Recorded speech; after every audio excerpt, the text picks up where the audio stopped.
watching Let's Chat. Welcome back and good morning. I told you a few moments ago, you have seen a lot of the artwork we are getting ready to talk about out and about, but you may not know who's responsible for the artwork or why it is even there. To answer that and other questions, it is Frances McDonald. Frances is the founder of Mark Making of Chattanooga. Frances McDonald, good to see you. And you have brought along Dominique Pruitt, who is with the Ames Center. Dominique, good to see you as well. All right, going to bounce back and forth here. So we're going to start with Frances because she lost the coin toss. Exactly what is Mark Making of Chattanooga? Well, first off, thank you for having us here. We're delighted. Mark Making is a small nonprofit that I founded in 2009, and we transform communities and empower individuals through the creation of public art projects, but we also have classes, and we also do other things. I've been familiar with your artwork going back a number of years, and you were responsible for this, what you're seeing here in the background, which is by the Live and Let Live Barbershop, 400 block of East Martin Luther King Boulevard. We've all heard a picture paints 1,000 words. This goes into like the millions and millions of words category. How did you conceptualize this? Seriously, how did you just see this empty wall and go, bam, I know what would fit Well, here? it's always a little more complicated than that. We were doing several pieces on Martin Luther King Boulevard, and we approached Virgil McGee, who was the barber there, like his father before him. And he said he wanted it to be about music and it had to include Bessie Smith.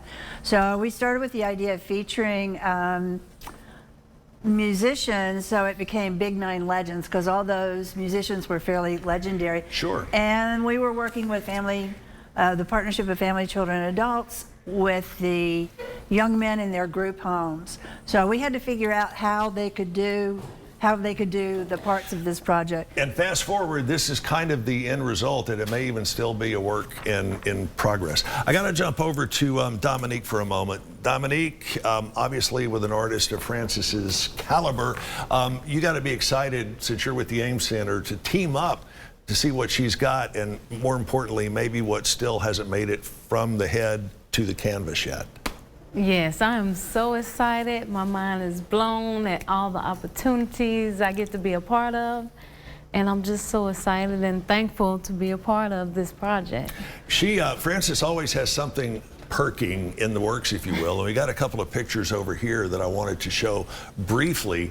And give us just a quick 30-second overview on what these pictures are right here. There we go. Oh, what is this one? Okay, here's the 30 seconds. These are all from mental health court class, right. And we're starting a storytelling and visual art program with that. We will have a show at Arts Build in December, and then there will be performed monologues in the spring based on the lives of several of these participants, including these two artists. And then you have another picture over here right beside it that will pop up in just a second, which kind of I don't know if you would classify this as a collage or what. It's an installation piece. It's called The Art of History.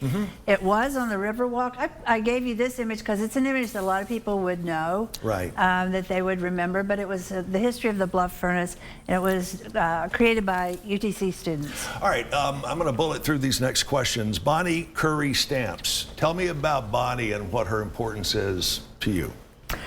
She was a co-founder and executive director, president, CEO of the Ames Center for many, many years, and she was also a personal friend. When she passed away in February of last year, her family, friends, board members, we all decided to do a project that memorialized her, thus the Project Positive Space. Dominique, at the Ames Center, you all are constantly looking not just for financial help, but volunteer help as well, correct?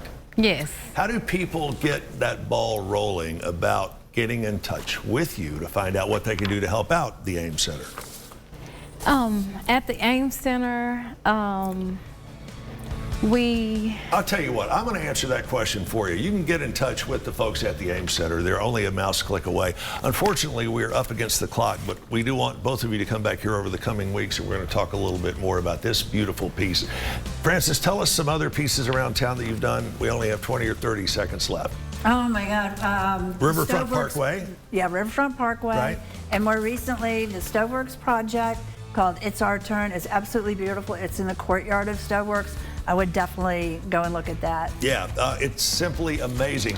And you can get involved with Mark Making of Chattanooga. How? Go to markmaking.org, markmaking.org. We'll be right back after this.